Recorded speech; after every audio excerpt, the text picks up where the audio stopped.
Hello students. और जैसा कि आप लोग जानते हैं कि हम लोग एनी वन के जो क्लासेस थे तो प्रीवियस क्लासेस में हम लोगों ने आपके प्रीवियस ईयर के क्वेश्चन सॉल्व कर रहे थे। बहुत सारे हम लोग वहाँ पे फिजिक्स का भी लाए थे हम लोग वीडियोस, केमिस्ट्री का भी और मैथ्स का भी, ठीक है।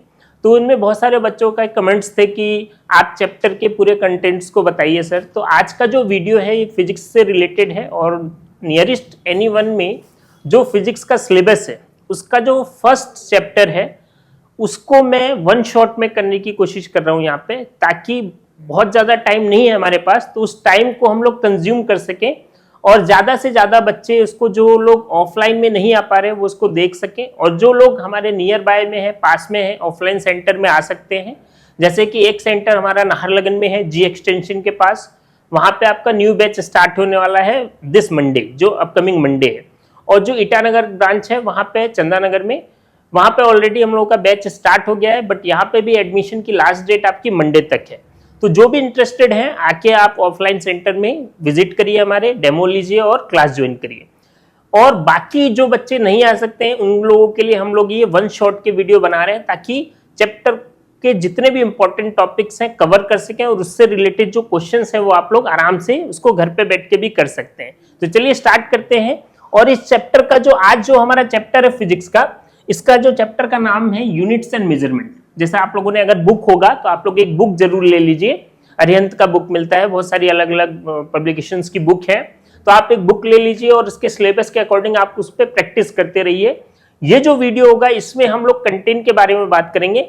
न्यूमेरिकल आप उस बुक से कर सकते हैं, अदरवाइज आप कमेंट करिए और हम आपको पीडीएफ इसकी फॉर्म बना के भेज देंगे। हमारे व्हाट्सएप ग्रुप चैनल से भी जुड़ सकते हैं, वहां पे भी हम आपको क्वेश्चंस प्रोवाइड कर देंगे। तो चलिए स्टार्ट करते हैं चैप्टर को। और जो चैप्टर है उसका नाम है यूनिट्स एंड मेजरमेंट। तो देखो क्यों जरूरी है, सबसे पहले मैं एक एग्जांपल देता हूं। फॉर एग्जांपल सबसे पहले आप जो क्लास 10 के बच्चों आपको समझना है, जैसे आप लोगों ने लिखा v = 10 और मैंने आपसे पूछा कि ये v = 10 फिजिक्स में क्या है, तो सबसे पहले बच्चों के दिमाग में आता है, क्योंकि 9-10 में आप लोग पढ़ के आए, तो सबसे पहले कोई देख के बोलता है कि वेलोसिटी है या वोल्टेज है। तो ये हम डिसाइड नहीं कर सकते कि v = 10 क्या है। फिजिक्स में इसका कोई रोल नहीं है, ये जस्ट एक नंबर है, न्यूमेरिकल नंबर, इसका फिजिक्स से कोई लेना देना नहीं है। तो क्लास 10 के बाद जो मेन फिजिक्स आपको समझनी है ऐसे समझनी है, क्योंकि अभी तक जो हम पढ़ते आ रहे हैं ऐसे पढ़ते आ रहे हैं कि हाँ सिंबल फिक्स थे। बहुत छोटी फिजिक्स हमने पढ़ी, 2-3 चैप्टर 9 में पढ़ा, डीप में 2-3 चैप्टर हमने 10 में पढ़ा। बट अब आपको समझना है कि मेन चीजें क्या है, क्योंकि जैसे मैंने एग्जांपल दिया v = 10, तो सब बहुत बच्चों के मन में जो आते हैं 9-10 से आते हैं कि ये वेलोसिटी होगा, क्योंकि वेलोसिटी पढ़ के आते हैं। बहुत ज्यादा होगा तो लोग सोचते हैं डिस्टेंस होगा ये, या क्या बोल सकते हैं बहुत पढ़ा होगा तो जो हम लोगों ने पढ़ा होगा भाई हमारे दिमाग में वही आएगा, जैसे वेलोसिटी बोल देते हैं, डिस्टेंस बोल देते हैं या पोटेंशियल डिफरेंस बोल देते हैं। बट फिजिक्स में इसका कोई लेना देना नहीं है, ये जस्ट क्या है, एक नंबर है, न्यूमेरिकल नंबर है, इसका कोई मतलब नहीं है। फिजिक्स में डिसाइड कैसे होता है ये आपको समझिए। तो जैसे v = अगर 10 लिखा है तो ये नंबर है और इसके पीछे एक यूनिट लिखी होगी, अगर इसके पीछे मीटर पर सेकंड लगा है तो ये क्या बन जाएगा, वेलोसिटी। अगर इस v = 10 के पीछे क्या लगा है, मीटर क्यूब लगा दूं तो ये क्या बन जाएगा, वॉल्यूम बन जाएगा। अगर इस v के पीछे 10 लिखा है और मैं वोल्ट लगा दूं यूनिट, तो ये बन जाएगा पोटेंशियल डिफरेंस। तो ऐसे बहुत सारी चीजें हैं, क्योंकि अल्फाबेट हमारे पास इंग्लिश के 26-27 ही है, और इसके अलावा जब हमको ये पढ़ना है तो फिजिक्स में लाखों क्वांटिटीज है, फिजिकल क्वांटिटी, तो एक ही नंबर से हम बहुत सारी चीजें डिनोट करते हैं यहाँ पे। जैसे v = 10 आपका वेलोसिटी भी बन रहा है, v = 10 आपका वॉल्यूम भी बन रहा है, v = 10 आपका पोटेंशियल डिफरेंस भी बन रहा है। बट डिसाइड कौन कर रहा है, तो ध्यान से देखिए ये चीज समझना है इस चैप्टर में। डिसाइड कौन कर रहा है कि असली क्या होगा, तो ये डिसाइड कर रहा है यूनिट। तो यूनिट का बहुत इंपॉर्टेंट रोल है, विदाउट यूनिट फिजिक्स में कुछ ही नहीं है, क्वांटिटी जस्ट एक नंबर है, ठीक है। तो चलिए, तो यहाँ पे हम कौन सी यूनिट यूज करते हैं, जैसे चैप्टर का कौन सी यूनिट यूज करते हैं हम अभी पढ़ाई के समय, SI यूनिट। SI यूनिट क्यों इंपॉर्टेंट है, वैसे तो बहुत सारी यूनिट्स होती हैं बट SI यूनिट क्यों इंपॉर्टेंट है, तो इसका मैं आपको बताता हूं। देखो जैसे चीनी लेने जाए हम लोग, तो दुकान पे हम लोग बोलेंगे कि भाई, कोई बोलेगा 200 ग्राम चीनी दे दो, कोई बोलेगा 500 ग्राम चीनी दे दो। अब कोई बोले कि 5 किलो चीनी दे दो या 5 क्विंटल दे दो, तो ये हम कैसे डिसाइड करेंगे कि कौन सी यूनिट हमको किस जगह यूज करनी है। तो यूनिट यूज करने का डेली लाइफ में बहुत सारे तरीके हैं। फॉर एग्जांपल जैसे हम हाइट बताते हैं, तो जब छोटी चीज को मेजर करना होता है तो हम लोग सेंटीमीटर में बताते हैं, मिलीमीटर में बताते हैं। हाइट अपना बताना होगा तो हम लोग फीट में बताते हैं, बट जब वही चीज को बड़ा बताना होता है, जैसे हमको यहाँ से ईटानगर से नाहरलगुन जाना है, तो हम मीटर में नहीं बताते किसी को, हम बोलते हैं 10 किलोमीटर हमको गए, 20 किलोमीटर हम लोग गए। और बड़ा डिस्टेंस है तो उसमें एस्ट्रोनॉमिकल यूनिट आ जाता है, जैसे यहाँ से अर्थ से आपको मून पे जाना है, अर्थ से आपको सन पे जाना है, तो वहां पे आप किलोमीटर में डिस्क्राइब नहीं करते, वहां पे आप किससे डिस्क्राइब करते हो, लाइट ईयर में बताते हो, बड़ी बड़ी यूनिट्स यूज करते हो, ठीक है। तो ये इंपॉर्टेंस है फिजिक्स में यूनिट का। और पहली बात, फिजिक्स में जितनी भी क्वांटिटी हम लोग पढ़ते हैं, सारी की सारी क्वांटिटीज को क्या बोला जाता है, फिजिकल क्वांटिटी, ठीक है ना। अब फिजिकल क्वांटिटी का वर्ड का मतलब समझो, फिजिकल क्वांटिटी क्या है। फिजिक्स में वो क्वांटिटी जिनको हम मेजर कर सकते हैं बिना मेजर के, जैसे मैंने बोला v इक्वल टू 10 कुछ नहीं है, जब तक हम उसको मेजर नहीं करेंगे वो फिजिकल क्वांटिटी नहीं कहलाएगी। और मेजर उसी चीज को कर सकते हैं जिसका खुद का एक यूनिट हो, ठीक है। तो ये यूनिट की इंपॉर्टेंस है। और बहुत सारी यूनिट हम पढ़ेंगे, बट हमको जो पढ़ाई के समय पर याद रखना है वो कौन सी यूनिट है, हमारी एसआई यूनिट। देखो क्या है, ये तो लिखा है, आप स्क्रीनशॉट ले सकते हैं। एसआई यूनिट यूज करते हैं, ध्यान रखना। जो क्वांटिटी जिसको मेजर कर सकते हैं फिजिक्स में, वो क्या कहलाती है, फिजिकल क्वांटिटी। फिजिकल क्वांटिटी क्या एग्जांपल बताया मैंने, v इक्वल टू 10, ये इसकी न्यूमेरिकल वैल्यू हो गई और साथ में इसका यूनिट होना पड़ेगा। तो यूनिट मीटर पर सेकेंड होगा तो वेलोसिटी हो जाएगा, मीटर क्यूब होगा तो वॉल्यूम हो जाएगा, वोल्ट होगा तो पोटेंशियल डिफरेंस हो जाएगा, ठीक है। अच्छा चलो नेक्स्ट, ये वाले टर्म को देखो, ये यहां से भी क्वेश्चन आता है। अब यहां पे हमको समझना, is the numerical value of any physical quantity in different unit u1 and u2 are n1 एंड n2 respectively, then n1 u1 equal to n2 u2। इसका मतलब क्या है, इसको समझो आप। जैसे देखो यहाँ पे क्या दे रखा है, n1 u1 equal to n2 u2। मतलब अगर कोई क्वांटिटी है, किसी एक यूनिट में उसकी वैल्यू, न्यूमेरिकल वैल्यू अलग होगी, और अगर उसी क्वांटिटी को हम दूसरी यूनिट में यूज करेंगे तो उसकी न्यूमेरिकल वैल्यू डिफरेंट हो जाएगी 100%। फॉर एग्जांपल के लिए, अगर मैं चीनी लेने जाऊं किसी दुकान पे, तो मैं बोलूंगा 1 kg चीनी दे दो, पर वही कोई दूसरा बच्चा जाए तो वो इस 1 kg को क्या बोलेगा, 1000 ग्राम दे दो चीनी। बट दोनों बातें क्या है, सेम। तो यही कहने का मतलब है, अगर यूनिट चेंज होता है तो न्यूमेरिकल वैल्यू भी क्या हो जाती है, चेंज। बट उन दोनों का जो प्रोडक्ट है हमेशा क्या आना चाहिए, सेम आना चाहिए, ठीक है। तो आपको समझना है। जैसे एक एग्जांपल भी दे रखा है यहाँ पे, देखो हम एक्सेलरेशन की बात करते हैं। एक्सेलरेशन देखो यहाँ पे, acceleration due to gravity 32 feet per second square, feet में दे रखा है, बट हम जनरली किस में मेजर करते हैं, मीटर में। तो असली में हमको याद क्या है, 9.8 मीटर पर सेकंड स्क्वायर। क्लियर है, तो आप स्क्रीनशॉट ले लीजिए और आगे चलते हैं इसमें।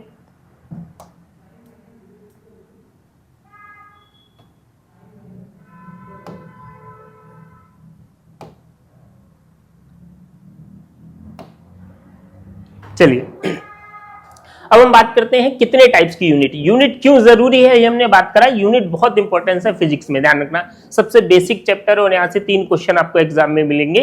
यूनिट का इंपॉर्टेंस मैंने बताया, बिना यूनिट के कुछ भी नहीं है। तो सबसे पहला चीज, जो अगर फिजिक्स पढ़ना सीख रहे हो, 10 के बाद आप बड़ी क्लासेस में जा रहे हो, तो आपको सबसे पहली चीज आनी चाहिए यूनिट्स के बारे में। अब यूनिट्स कैसे डिसाइड होगी, कितनी यूनिट याद रखनी है, ये दिमाग में आता है हम लोग की। तो कितनी यूनिट है, तो यूनिट तो बहुत सारी है। तो मैंने बोला, जैसे देखो सबसे पहले तो बात हम करते हैं किसकी, फिजिक्स में जो कुछ भी क्वांटिटी है जिसको हम मेजर कर सकते हैं, वो सारी क्वांटिटी क्या कहलाती है, फिजिकल क्वांटिटी, ठीक है ना। सारी क्वांटिटी क्या कहलाएगी, फिजिकल क्वांटिटी। और फिजिकल में लाखों क्वांटिटीज है, तो क्या सारी क्वांटिटी का यूनिट याद रखना पॉसिबल है, नहीं पॉसिबल है। तो उसके लिए साइंटिस्ट लोगों ने क्या करा, इस फिजिकल क्वांटिटी को 2 पार्ट्स में डिवाइड कर दिया। फर्स्ट बोला fundamental physical quantity, fundamental physical quantity, और सेकंड जो पार्ट बनाया उसको बोला डिराइव फिजिकल क्वांटिटी, या डिराइव क्वांटिटी बोल दो, डिराइव क्वांटिटी, ठीक है। यूनिट्स जो फिजिकल क्वांटिटी थी 2 पार्ट्स में डिवाइड कर दिया ताकि हम यूनिट्स याद रख सकें इजीली। जो फंडामेंटल फिजिकल क्वांटिटी है, जनरली इन क्वांटिटीज को किसको बोला जाता है, फंडामेंटल, जो इंडिपेंडेंट होती है, मतलब किसी दूसरी क्वांटिटी पे डिपेंड नहीं करती, उनको क्या बोलते हैं हम लोग, फंडामेंटल। और कितनी क्वांटिटी है, तो वो ओनली है 7। कितनी क्वांटिटी है, 7। जबकि ये डिराइव क्वांटिटी कौन सी है, इन 7 के अलावा जितनी भी क्वांटिटी होगी वो सब किसके अंदर में आती है, डिराइव क्वांटिटी के अंदर में। तो देखो वही बोला है, फंडामेंटल एंड डिराइव यूनिट, ठीक है।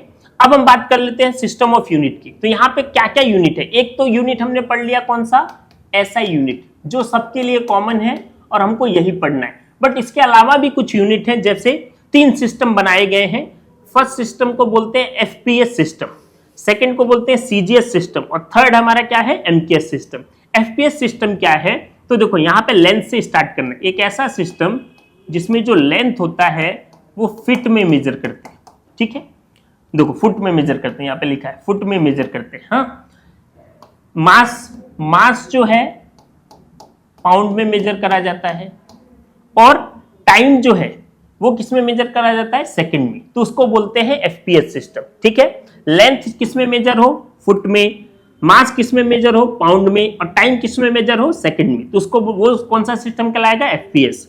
ऐसे ही सीजीएस है, सीजीएस क्या है, जिसमें लेंथ आपका मेजर होता है किसमें, देखो सेंटीमीटर में, लेंथ मेजर होता है सेंटीमीटर में, मास मेजर होता है आपका ग्राम में और टाइम मेजर होता है आपका सेकंड्स में। क्लियर है। थर्ड जो सिस्टम हमारा कौन सा है, एमकेएस। इसमें जो मास होता है वो किसमें यूज होता है हमारा, किलोग्राम में, लेंथ जो होता है किसमें मेजर होता है, मीटर में, और टाइम जो है किसमें मेजर होता है, सेकंड में। तो तीन टाइप्स के सिस्टम है, फिर से देखो कौन कौन से, एफपीएस सिस्टम, सेकंड है सीजीएस सिस्टम और थर्ड है एमकेएस सिस्टम, ठीक है। बट हमको एक कॉमन सिस्टम पढ़ना होता है, इसलिए इन तीनों को हटा के हम एक नया सिस्टम बनाया गया जिसको क्या बोला गया, एसआई सिस्टम या एसआई यूनिट, ठीक है। और ये आया कहां से, अगर कोई तुमसे पूछे कि ये सिस्टम कहां से आया, तो कहीं और से नहीं आया है, ये क्या है, इट इज मॉडिफिकेशन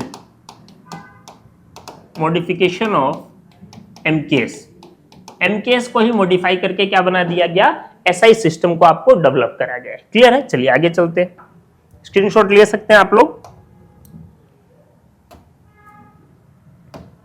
चलिए देखिए नेक्स्ट, वन शॉट में करना है, थोड़ा सा फास्ट करेंगे, जहां पे भी डाउट है आप लोगों का पूछिए वहां से। तो चलिए स्क्रीनशॉट ले लिया, थर्ड आगे चलते हैं, आगे देखते हैं इसमें क्या है। देखो फिर वही आगे एसआई यूनिट। एसआई यूनिट को अगर हम बात करें, एसआई यूनिट को मैंने पहले बोला क्या बोला जाता है, इंटरनेशनल सिस्टम ऑफ यूनिट। कहाँ से आया है, किससे मॉडिफाई करा गया है, तो एमकेएस सिस्टम से ही मॉडिफाई करा गया है। 1971 में आया था। ये सब इतना जरूरी नहीं है आप लोगों के लिए, ऐसा ही ये सब थोड़ा आप देख लीजिए ना, ये तो इसका वो है आपका हिस्ट्री टाइप का है।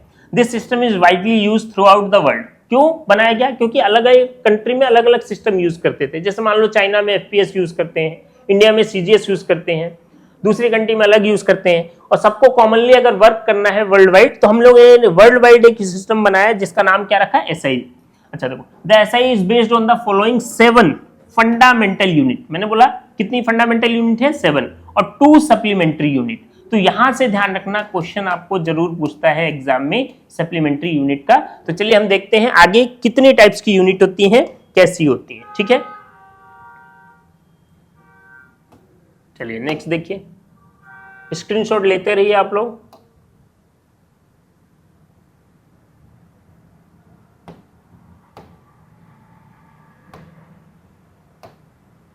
चलिए देखिए, तो ये है 7 क्वांटिटी जो हम बात कर रहे थे, जिनको जरूरी है आपको याद होना और सबको पता होना चाहिए 7 क्वांटिटी कैसे होती है, ठीक है। इसको हम क्या बोलते हैं, फिर से मैं बोल दूं, फंडामेंटल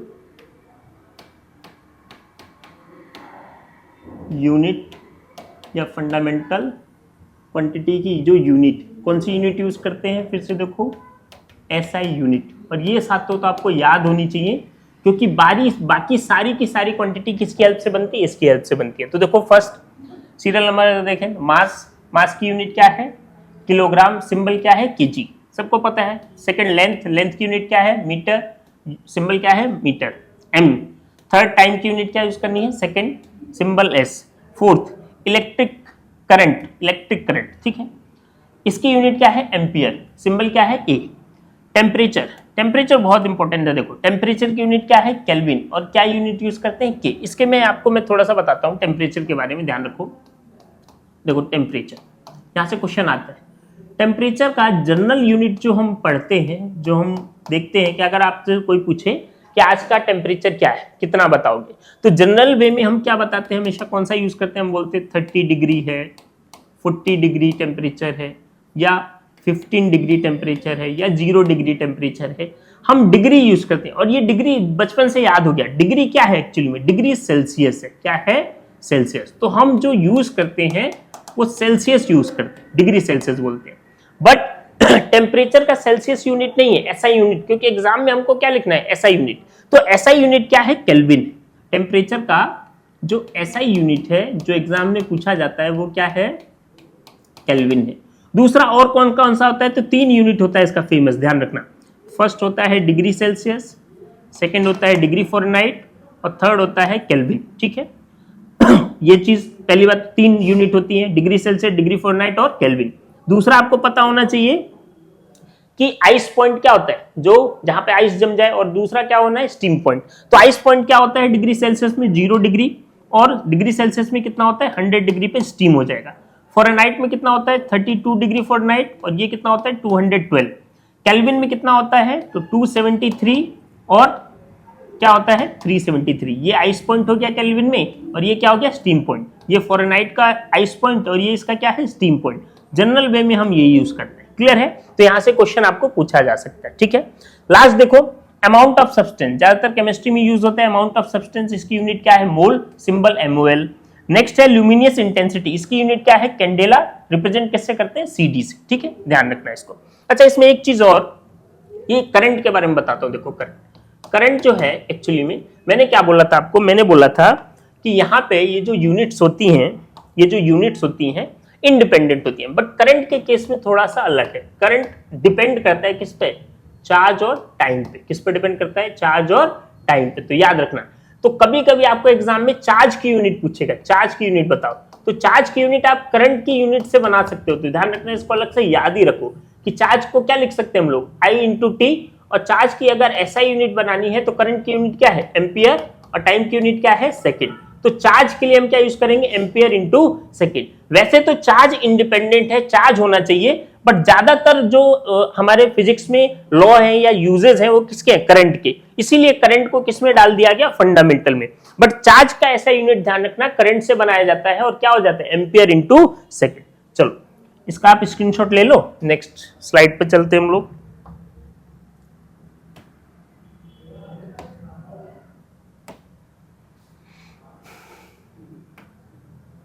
चलिए नेक्स्ट देखिए, ये तो हो गए SI।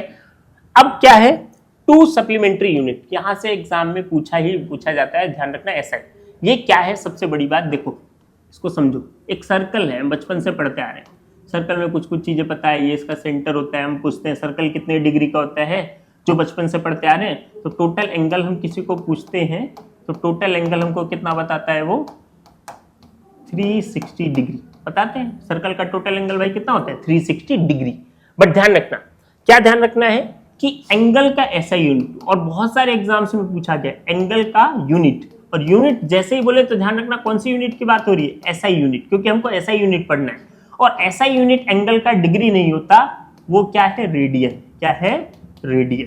तो यहाँ पे गलती होती है, और ये क्वेश्चन बहुत बार पूछा गया है NE1 में कि एंगल का SI यूनिट क्या होगा, तो SI यूनिट क्या है उसका रेडियन। अब एंगल में भी 2 टाइप्स के एंगल हैं, देखो it is the angle subtended centre, ये सब जानते हैं। देखो एक क्या है सॉलिड एंगल, क्या है सॉलिड एंगल, ठीक है।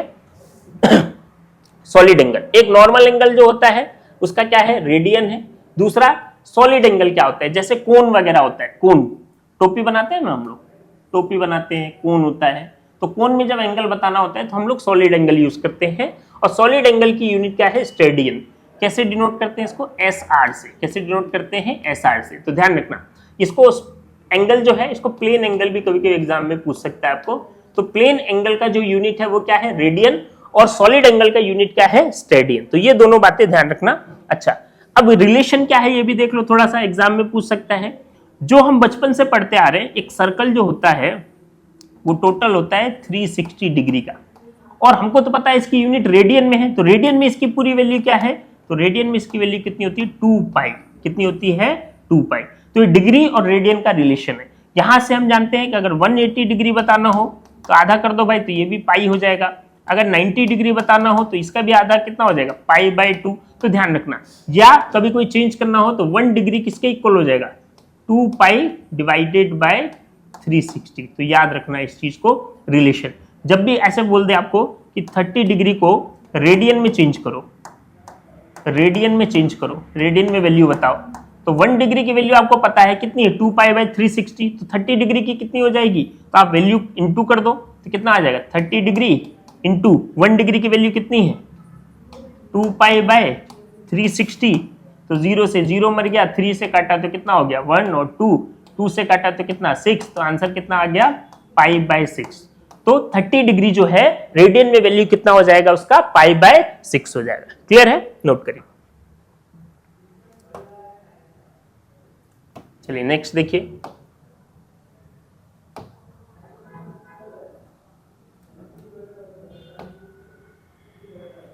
चलिए कुछ यूनिट्स और हैं जिनको आपको याद रखना है थोड़ा।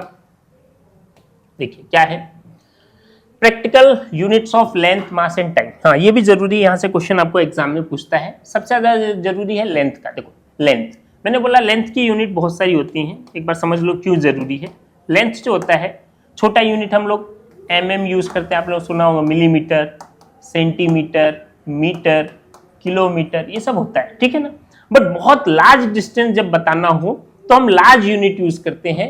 और लार्ज यूनिट लेंथ की क्या है, जैसे मान लो अर्थ से सन की डिस्टेंस बतानी, अर्थ से सन की डिस्टेंस बतानी है भाई, तो ये तो किलोमीटर में तो बहुत ज्यादा हो जाएगा, इसीलिए हम इसके लिए बड़ी यूनिट यूज करते हैं। जैसे कौन सी हो गई आपकी, लाइट ईयर हो गया, एस्ट्रोनॉमिकल यूनिट हो गया, पैरासेक हो गया ना, ये सब बड़ी यूनिट है। और फिर इसके बाद ये सेमी माइल, ये सब छोटी यूनिट्स में आ जाएंगी, ठीक है, बहुत छोटी।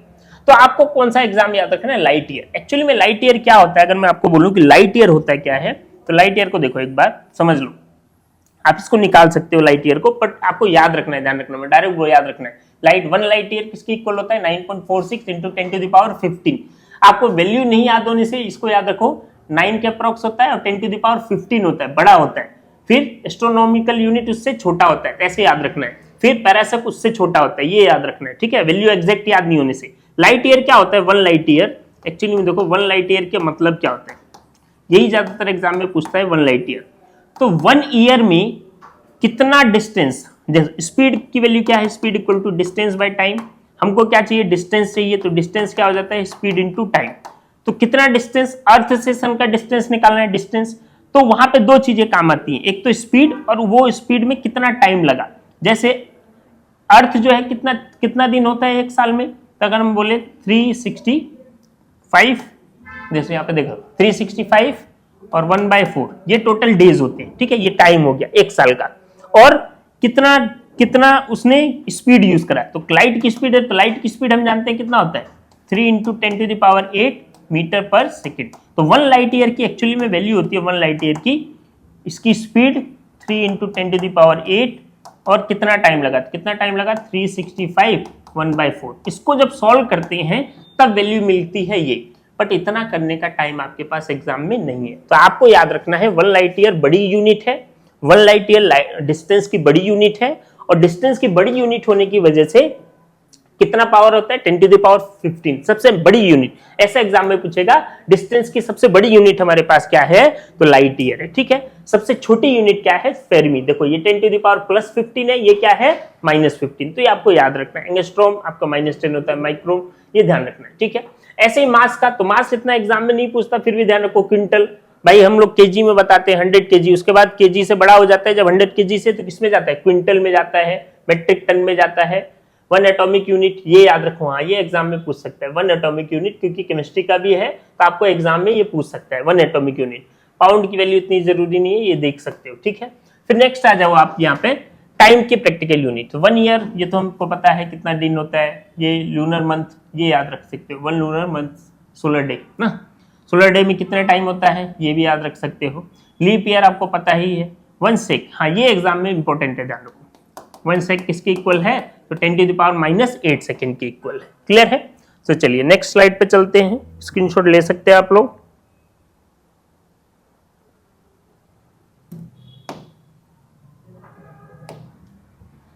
ठीक है, चलिए अब इस पे आ जाते हैं, ये इंपॉर्टेंट है, यहां से क्वेश्चन आपको पूछा जाता है बहुत सारा। Errors in measurement. देखो एरर्स इन मेजरमेंट क्या है, इसको एक एग्जांपल के थ्रू मैं समझाऊं तो मान लो एक लाइन खींची गई है, ठीक है, और लाइन में 0, यहाँ पे 1 सेंटीमीटर लिखा है, यहाँ पे 2 सेंटीमीटर लिखा है, यहाँ पे 3 सेंटीमीटर लिखा है, ठीक है। और हमारे पास एक स्केल है, उस स्केल का यूज करके हमको इसको मेजर करना है, ठीक है, जो नॉर्मल स्केल आप लोग क्लास में यूज करते हो, इसको मेजर करना है। अब यहाँ पे हो क्या सकता है कि हम जब मेजर कर रहे हैं तो हमको मेजर करना सही से नहीं आ रहा, तो मेजर अगर हमको करना, लाइन को स्ट्रेट रखना नहीं आ रहा तो स्ट्रेट लाइन नहीं खींच पाएंगे। तो इसमें जो एरर हो रहा है हम किसकी वजह से हो रहा है, हमारी वजह से। तो इस टाइप के एरर को क्या बोलते हैं, पर्सनल एरर बोलते हैं। तो एरर बहुत सारे टाइप्स के होते हैं। एरर एक्चुअली में होता है क्या है उसको भी समझ लो। एक होता है जैसे आप समझो, हमको पता है एक फिक्स चीज कि 1 मिनट में कितने सेकंड होते हैं, 60 सेकंड होते हैं, ठीक है। कोई अपने घर में घड़ी लगाया और वो घड़ी ऐसी हुई कि मान लो स्लो चल रही है, बैटरी लो है उसका, स्लो चल रहा है, तो वो क्या करेगा, वो स्लो चलेगा तो 1 मिनट में कितना टाइम ले लेगा आपका, 60 सेकंड होना चाहिए, पर वो 70 मिनट जब हो जाएगा एक्चुअल में, तब भी वो कहां जाके पहुंचेगा, 60 सेकंड तक पहुंचेगा। तो वो कितना मेजर कर रहा है, उसको 1 मिनट दिखाने में कितना सेकंड चलना पड़ रहा है, 70, जबकि एक्चुअल में क्या है, 1 मिनट में कितनी वैल्यू है, 60 सेकंड। तो ये जो एक्चुअल वैल्यू होती है उसको बोलते हैं ट्रू वैल्यू बोलते हैं, और जो मेजरमेंट होके वैल्यू आ रही है उसको मेजर्ड वैल्यू बोलते हैं। और इन दोनों में जो डिफरेंस है वही क्या है, हमारा एरर है। तो true value minus measured value. Error अब अगर हमको देखें कि एरर क्या है, तो एरर हम क्या बोलेंगे, किसी भी चीज का एरर, ट्रू वैल्यू जो फिक्स होती है वैल्यू माइनस मेजर्ड वैल्यू, और उसके बाद जो डिफरेंस आएगा मेजर्ड वैल्यू, जो डिफरेंस आता है वही डिफरेंस क्या कहलाएगा, हमारा एरर कहलाता है। क्लियर है। तो मैंने बोला कि जब मान लो स्केल तो सही है, सब कुछ सही है, बट हमको मेजर करना नहीं आ रहा, इसमें जो एरर होगा वो क्या हो जाएगा, पर्सनल एरर, ठीक है। दूसरी चीज, मान लो हमको करना सही आ रहा है, प्रोसेस हमारा टेक्निक सही है, टेढ़ा मेढ़ा नहीं होकर टेक्निक, एक टेक्निकल एरर भी होता है, प्रोसेस सही है, हम लोग भी कोई गलती नहीं कर रहे, मेजर कर रहे हैं, बट ये जो इंस्ट्रूमेंट से मेजर कर रहे हैं इंस्ट्रूमेंट ही गलत है, क्योंकि स्टैंडर्ड तो है नहीं भाई, कंपनी में बनाया है, प्लास्टिक का है, हम कैसे बोल सकते हैं एकदम 100% ट्रू होगा। तो अगर ये इंस्ट्रूमेंट ही गलत है तो हम तो सही कर रहे हैं, बट फिर भी हमारा एरर आ रहा है, क्यों आ रहा है, क्योंकि इंस्ट्रूमेंट गलत है। तो इस टाइप के एरर क्या कहलाते हैं, आपके इंस्ट्रूमेंटल एरर कहलाते हैं। तो बहुत सारे एरर हैं, जैसे आपको यहाँ पे देखो, पढ़ भी सकते हो, मेजरमेंट में जो होता है एक्यूरेट एक्सपीरियंस, या वही है कि आप जब कोई भी एक्सपेरिमेंट करते हो तो आपको एक फिक्स वैल्यू पता होती है, वो आपकी होती है ट्रू वैल्यू, और जो आप मेजर करके वैल्यू निकालते हो वो आपकी होती है मेजर्ड वैल्यू। अगर उनमें डिफरेंस है तो 100% आपके पास क्या है, एरर है। अब वो एरर क्या होता है, बहुत सारे टाइप्स के मैंने बोला, जैसे पर्सनल एरर हो सकता है, रैंडम एरर हो सकता है, इंस्ट्रूमेंटल एरर हो सकता है, टेक्निकल एरर हो सकता है। तो इस टाइप के कुछ एरर है। चलिए देखिए आगे,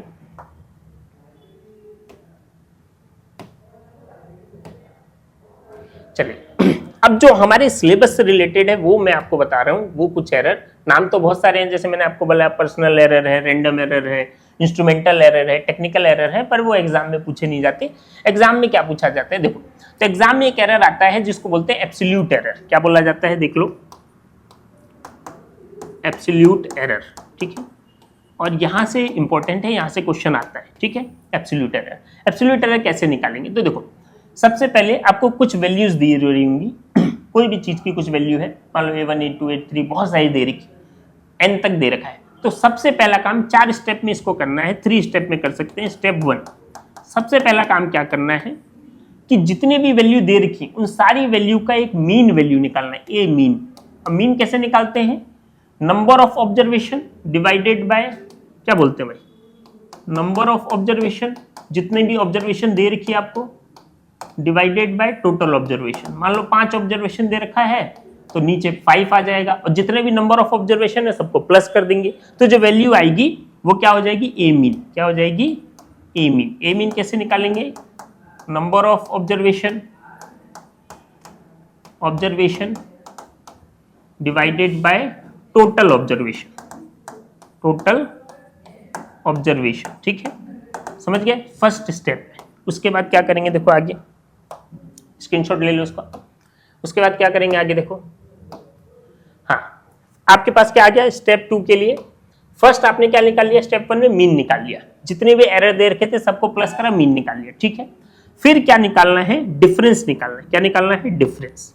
स्टेप 2 में आपको क्या निकालना है, डिफरेंस। स्टेप 2 क्या निकालना है आपको, डिफरेंस निकालना है। कैसे निकालेंगे, वही मैंने बताया, एरर निकालना है। एरर कैसे, ट्रू वैल्यू और मेजर्ड वैल्यू के बीच का डिफरेंस। तो ट्रू वैल्यू क्या है, जो हमने निकाली, ए मीन, और जो भी वैल्यू इंडिविजुअल दे रखा है उसको माइनस कर देंगे, तो वो क्या आ जाएगा, उसका एरर आ जाएगा। ऐसे ही डेल्टा A1 निकाल लेंगे, डेल्टा A2 निकाल लेंगे, A3 निकाल लेंगे, जहां तक होगा सबको निकाल लेंगे, ठीक है। ये है कैसे निकालना है, फिर से देखो, डिफरेंस निकालना है। डेल्टा ए कैसे निकालेंगे, ए मीन माइनस A1 जो फर्स्ट वैल्यू दे रहा होगा, डेल्टा A1 हो जाएगा ये। ऐसे ही डेल्टा A2 कैसे निकालेंगे, ए मीन माइनस A2 ऐसे निकालेंगे। ऐसे ही जितनी वैल्यू दे रही, क्योंकि सबका वैल्यू निकालेंगे। हाँ, ये जो आंसर आएगा ना, ध्यान रखना, वो पॉजिटिव भी आ सकता है और वो नेगेटिव भी आ सकता है, तो उसमें टेंशन नहीं है, ठीक है। चलो नोट करो। चलो नेक्स्ट स्लाइड पर चलते हैं, 3 स्टेप में है, ठीक है। अब देखो क्या है आपके पास, स्टेप 1 क्या था, फिर से देख लो। स्टेप 1 में क्या करा आपने, स्टेप 1 में क्या करा आपने, स्टेप 1 में सबसे पहले आपने ए मीन निकाल लिया, ठीक है। क्या करा ए मीन के लिए, A1 A2 जितनी भी वैल्यू दे रखी थी सबको ऐड करा और n से डिवाइड करा, ए मीन आ गया। स्टेप 2 में आपने क्या करा, डिफरेंस निकाल लिया, डेल्टा ए। कैसे डेल्टा, फर्स्ट के लिए तो जो वैल्यू आई ए मीन, इसको एब्सोल्यूट वैल्यू बोल दिया, इसमें से जो दिया था गिवन A1 माइनस कर दिया। ऐसे ही delta A2, A naught A mean वाला A2, ऐसे कहाँ तक, n तक निकाल लेंगे, ठीक है। 2 स्टेप हो गए। अब थर्ड स्टेप क्या है, अब थर्ड स्टेप ये है कि जितने भी डिफरेंस वाली वैल्यू आई हैं उन सब का मीन निकालना है। उन सब का मीन कैसे निकालेंगे, मैंने बोला ये वैल्यू पॉजिटिव भी आ सकती है और ये वैल्यू नेगेटिव भी आ सकती है, ठीक है। तो यहाँ पे देखो एक चीज लगा रखा है, ये सिंबल, इसको बोलते हैं मोड। अगर जानते हैं तो बहुत अच्छी बात है, नहीं जानते तो ये समझना, मोड लगा देते हैं तो वैल्यू चाहे पॉजिटिव हो चाहे नेगेटिव हो, सारी वैल्यू हम क्या लेते हैं, प्लस में लेते हैं। तो आप कंफ्यूज नहीं होना, प्लस हो चाहे माइनस वैल्यू है, सबको प्लस लेना है और सारी वैल्यू को फिर से ऐड कर देना। आपको जितनी भी वैल्यू दे रखी होगी सबको ऐड कर देना है और फिर वही एवरेज निकाल रहे हैं तो जितनी वैल्यू होगी 5 6 उससे डिवाइड कर देंगे, तो आपके पास क्या आ जाएगा, डेल्टा ए मीन।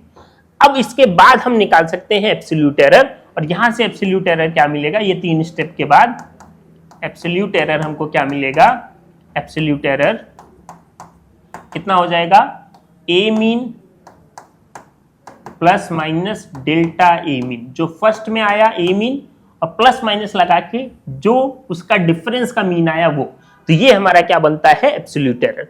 तो जनरली ये वाला क्वेश्चन एग्जाम में नहीं पूछा जाता है एनीवन में, उसका रीजन क्या है, थोड़ा सा लेंदी है, ठीक। लेंदी क्यों है, आपको कैलकुलेशन करना पड़ेगा, बट बाई चांस आता है तो अच्छे मॉडरेट क्वेश्चन आते हैं तो आपको ये प्रोसेस पता होना चाहिए, ठीक है।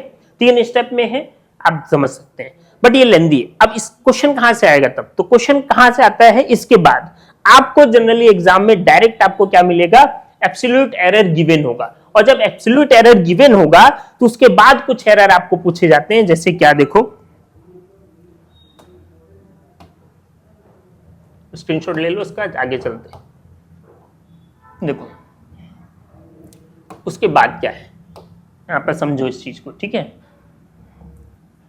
फिर से देखो, हमारे पास एब्सोल्यूट एरर दिया होगा जनरली एग्जाम्स में, ध्यान रखना। अगर नहीं दिया है तो निकाल सकते हैं, बट बहुत लेंदी हो जाता है। एब्सोल्यूट एरर दिया होगा, कैसे लिखा जाता है, ए इक्वल टू कुछ भी वैल्यू लिख सकते हैं, A equal to A mean plus minus delta A mean, ठीक है, ऐसे दिया होगा वैल्यू।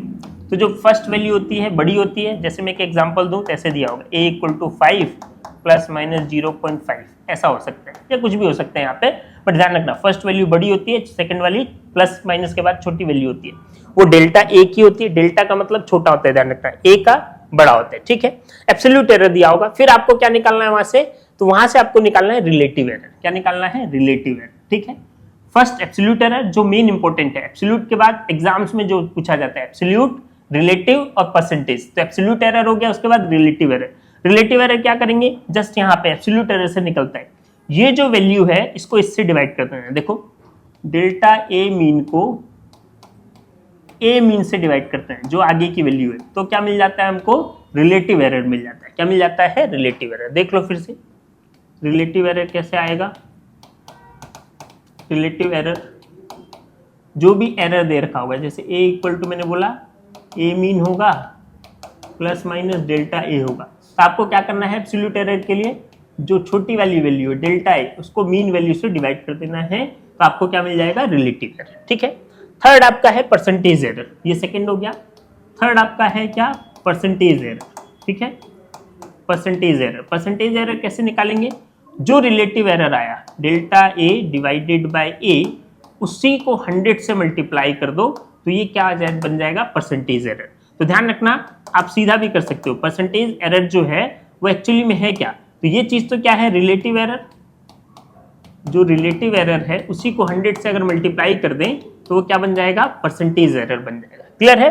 तो 3 एरर्स जो एग्जाम्स में पूछे जाते हैं, एब्सोल्यूट एरर, रिलेटिव एरर और परसेंटेज एरर। ठीक है, चलो यहाँ पे देखो परसेंटेज एरर दे भी रखा है, डेल्टा ए मीन को किससे डिवाइड कर दो, किससे इंटू कर दो, 100 से। और ये रिलेशन भी याद रखना है परसेंटेज एरर का कि रिलेटिव एरर को डायरेक्ट अगर 100 से मल्टीप्लाई कर दें तो क्या मिल जाएगा, परसेंटेज एरर मिल जाएगा। ठीक है, स्क्रीनशॉट ले लीजिए आप लोग। चलिए नेक्स्ट चलते हैं। देखिए अब देखिए कॉम्बिनेशन ऑफ एरर आ गया, इसको समझते हैं। कॉम्बिनेशन ऑफ एरर, इसमें 2-3 चीजें हैं, फटाफट समझते हैं। कॉम्बिनेशन ऑफ एरर में क्या है, कॉम्बिनेशन ऑफ एरर।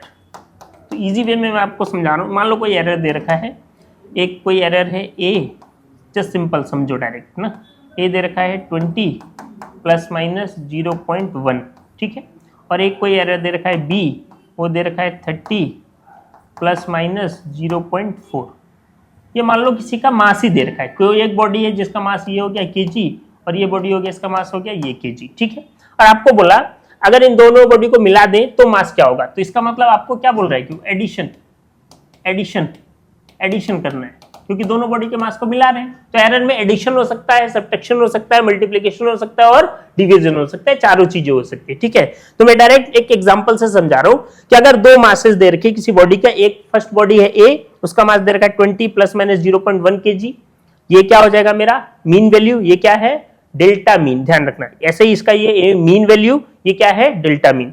मास दे रखा है 2 बॉडी का, हमको कॉम्बिनेशन ऑफ मासेस पूछ रहा है। हमको सिंपल पता है कि अगर कंबाइन करना है तो भाई 2 एरर को कंबाइन करना है तो a + b, एक तीसरा एरर मिल जाएगा, तो उसको r लिख दिया मैंने। बट करेंगे कैसे, तो करने के लिए देखो बिल्कुल सिंपल है, उसमें जाना नहीं है। जब एडिशन करेंगे कोई भी 2 चीज का, तो ध्यान रखो ये जो बड़ी वाली वैल्यू है इनको एक साथ मल्टीप्लाई प्लस करना है, सॉरी, और जो छोटी वाली वैल्यू है उसको एक साथ प्लस करना है, सिंपल। तो क्या हो जाएगा 20 + 30 कितना आ जाएगा 50, प्लस माइनस लगाना है बीच में, और नीचे देखो 0.1 और 0.4, तो यहाँ पे आंसर क्या आ जाएगा 0.5। तो ये क्या है रिजल्टेंट मास आ जाएगा। तो यहाँ पे ये एडिशन है। एडिशन में क्या करना है, फिर से सीखो, बड़ी बड़ी वैल्यू को डायरेक्ट आपस में प्लस करना है और जो छोटी वैल्यू उनको आपस में प्लस करना है। ठीक है, दूसरा होता है सब्ट्रैक्शन। क्या है सब्ट्रैक्शन। अगर आपको सब्ट्रैक्शन करना है तो क्या करेंगे, तो सब्ट्रैक्शन करने के लिए कोई दिक्कत नहीं है। 2 वैल्यू को, जो बड़ी वाली वैल्यू है, जैसे यहाँ पे बड़ी कौन सी है भाई दिख रहा है, बी वैल्यू बड़ी है, तो बड़ी वाली में से छोटी वाली माइनस कर दो। कैसे माइनस करेंगे, 2 एरर को माइनस करेंगे तो रिजल्टेंट मिलेगा। माइनस करने का तरीका क्या है, वही बड़े वाले में से छोटा वाला माइनस करना है। तो बड़े वाले 30 में से 20 जाएगा तो कितना बचेगा 10, प्लस माइनस। अब यहां देखना है, इसमें एक चीज समझना है, यहां पे ये वैल्यू आपस में माइनस नहीं होंगी। क्यों नहीं होंगी, चाहे एडिशन करवाए चाहे माइनस कराए, क्यों, क्योंकि इसके पास ऑलरेडी 2 सिंबल है, प्लस माइनस, तो आप माइनस करोगे तो भी ये क्या हो जाएगा प्लस। तो ध्यान रखना, ये जो एब्सोल्यूट मीन है ये चीज समझनी है। पूछता है आपसे एग्जाम में, चाहे एडिशन हो तो भी ये प्लस होगा और चाहे सब्ट्रैक्शन हो तो भी इसका आंसर क्या होगा, प्लस होके ही आएगा। बात समझी। बट ये जो मीन वैल्यू है, ये अगर एडिशन होगा तो प्लस हो जाएगा और सब्ट्रैक्शन होगा तो क्या हो जाएगा, माइनस हो जाएगा। क्लियर है सबको। तो देखो कॉम्बिनेशन ऑफ एरर में 2 चीजें सीखी हमने, एक सीखा हमने एडिशन और एक क्या सीखा, सब्ट्रैक्शन। नोट कर लो इसको। चलो नेक्स्ट पे चलते हैं। देखो नेक्स्ट एरर क्या है हमारा, हाँ नेक्स्ट आप इसमें आपको सिखा देता हूं मैं दोबारा से, ये पेज था हमारे पास। तो देखो एडिशन आपने समझ लिया, फिर से देख लो। एडिशन ऑफ एरर सीख लिया, ठीक है। दूसरा सीख लिया हमने क्या, सब्ट्रैक्शन सीख लिया, सब्ट्रैक्शन ऑफ एरर, ये तो ठीक था, इजी था हमारे लिए, ठीक है, समझ गए सब लोग। अब आ जाओ मल्टीप्लिकेशन और डिवीजन, दोनों को एक साथ समझते हैं, और डिवीजन, ठीक है। देखो मान लो कोई एरर दे रखा है, कोई वैल्यू है x और उसमें एरर दे रखा है a, b और नीचे दे रखा है c, ऐसे कोई वैल्यू दे रखा है, ठीक है। तो यहाँ पे देखो एक्चुअली में क्या हो रहा है, ये एरर में a और b आपस में मल्टीप्लाई हो रहे हैं और a और b मल्टीप्लाई होकर किससे डिवाइड हो रहे हैं, c से डिवाइड हो रहे हैं, और ये तीनों क्या है एरर। हमको पूछा है कि इसका एरर क्या आएगा, एक्स का क्या एरर मिलेगा। ठीक है, तो एक्स का एरर क्या मिलेगा समझो। तो जब भी आप मल्टीप्लाई और डिवीजन में अगर है एरर, तो आपको डायरेक्ट आप कोई भी एरर नहीं निकाल सकते। सबसे पहले आपको क्या निकालना पड़ता है, वहां पे रिलेटिव एरर निकाल सकते हो। क्या निकाल सकते हो, रिलेटिव एरर। ध्यान रखो कैसे निकालेंगे, देखो कैसे लिखेंगे, डेल्टा एक्स बाय एक्स। भाई रिलेटिव एरर क्या है, भाई एक्स का क्या होता है, छोटा वाली वैल्यू को बड़ी वाली वैल्यू से डिवाइड करेंगे। ऐसे ही इसको क्या लिखेंगे, डेल्टा ए बाय ए। ठीक है, प्लस बी के लिए क्या लिखेंगे, डेल्टा बी बाय बी। अब देखो यहाँ पे सी डिवाइड में है, फिर भी ये ऊपर जाके इसको क्या हो जाएगा, प्लस डेल्टा सी बाय सी। तो ध्यान रखना, चाहे मल्टीप्लिकेशन में एरर हो चाहे डिवीजन में हो एरर निकालना है कोई सा भी, तो सबसे पहले उनका क्या निकालना पड़ेगा, रिलेटिव एरर। और रिलेटिव एरर चाहे मल्टीप्लिकेशन में हो तो भी प्लस करके निकालना है, डिवीजन में वैल्यू होगा तो भी प्लस करके निकालना है। इसके बाद कुछ भी निकाल सकते हैं, जैसे रिलेटिव एरर आ गया और परसेंटेज एरर पूछा है, तो परसेंटेज एरर हम क्या करेंगे भाई, उनको पता है डेल्टा बाय एक्स में 100 से मल्टीप्लाई कर दें तो वो किस में चेंज हो जाएगा, परसेंटेज एरर। क्लियर है। चलो एक एग्जांपल दे देता हूं, चलो तुमको एग्जाम में मान लो कोई दे रखा है वैल्यू ए दे रखा है, मान लो 10 प्लस माइनस 0.1, बी दे रखा है मान लो 20 प्लस माइनस 0.2, और सी दे रखा है मान लो 30 प्लस माइनस 0.3। कुछ भी दे रखा है, सी डी ई कुछ भी हो सकता है। और हमको बोला है ये जो ए बी सी है ये एक्स वैल्यू है उस पर डिपेंड कर रहा है, जैसे A dot B divided by C या कुछ भी हो सकता है, ये जस्ट समझने के लिए। तो इसका एरर बनेगा, ऐसे बोल दिया आपको फाइंड, ऐसे बोल दिया find percentage error in x.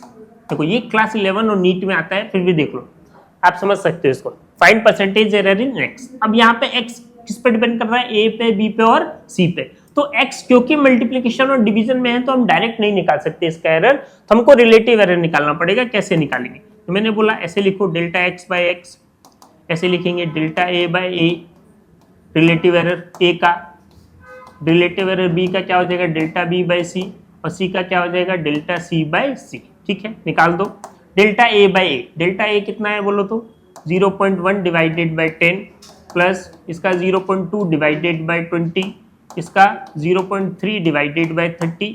अगर मैं देखूं यहाँ पे देखो 1 से 1 हो गया कैंसिल, कितना आ जाएगा 0.01। यहाँ पे भी कितना मिलेगा, 2 से कैंसिल होगा, यहाँ पे भी 0.01, यहाँ पे भी 3 से 3 कैंसिल होगा 0.01। तो एक्चुअली में क्या मिल गया 0.03। ये आपका आ गया रिलेटिव एरर, किसमें, एक्स में। रिलेटिव एरर पूछता तो ये आंसर होता है 0.03, बट क्योंकि आपको पूछा है find percentage error in x, तो मैंने बोला कि जैसे ही परसेंटेज एरर पूछे तो आपको करना क्या है, जो भी रिलेटिव एरर है, रिलेटिव एरर उसमें 100 का मल्टीप्लाई कर दो, बस बात खत्म। तो कितना है 0.03 इंटू 100 से मल्टीप्लाई करोगे 2 जीरो कम हो जाएगा, तो यह क्या आ जाएगा 3%। कितना आ जाएगा 3%। ठीक है, तो ये हमको क्या मिला इसका, फिर मैं वही बोल रहा हूँ कि ये एक सिलेबस जो नीट का है और ये जो लास्ट में हमने करा नीट और आपका क्लास 11 में मिलेगा अच्छे से। फिर भी एनी वन में अगर इस टाइप का क्वेश्चन आता है, जनरली क्वेश्चन एडिशन और सब्ट्रैक्शन का आता है जो इजी होता है, मैंने बताया कैसे करते हैं उसको। बट अगर ऐसा आ जाए कि आपको क्या करना है उसका मल्टीप्लिकेशन और डिवीजन में, तो ध्यान रखना जो भी वैल्यू का आया है, जिस यहाँ पे कुछ भी हो सकता है, ए बी सी, साथ में डी भी हो सकता है। तो कैसे करोगे, delta A bye A, delta B bye B, फिर सी के लिए डेल्टा सी बाय सी, चाहे डिवीजन में हो चाहे मल्टीप्लिकेशन में। डी होगा तो साथ में क्या आ जाएगा, plus delta D by D आ जाएगा। ठीक है, ऐसे बढ़ता रहेगा। तो सबसे पहले क्या निकलेगा, रिलेटिव एरर, और उसकी हेल्प से आप क्या निकाल सकते हो, परसेंटेज एरर। क्लियर है। तो ये आज हम लोगों ने वन शॉट में जितनी भी जरूरी चीजें थी चैप्टर नंबर 1 के लिए, चैप्टर नंबर 1 क्या था हमारा, यूनिट्स और मेजरमेंट, उसके जितने भी इंपॉर्टेंट टॉपिक थे एनी वन से रिलेटेड, वो सब हमने कवर करे। अगर आप लोग चाहते हैं कि इसके कुछ क्वेश्चंस भी हम लोग सॉल्व करें तो आप कमेंट बॉक्स में जरूर लिखिए। हम लोग का व्हाट्सअप नंबर दे रखा है, उस पर भी आप अपने मैसेज भेज सकते हैं कि इससे रिलेटेड आपको क्वेश्चन भी चाहिए अगर। तो तब तक के लिए जो दूर हैं बच्चे वो पढ़ते रहें, और कुछ भी डाउट है तो आप लोग हम लोगों के कमेंट बॉक्स में लिखिए। धन्यवाद, थैंक यू।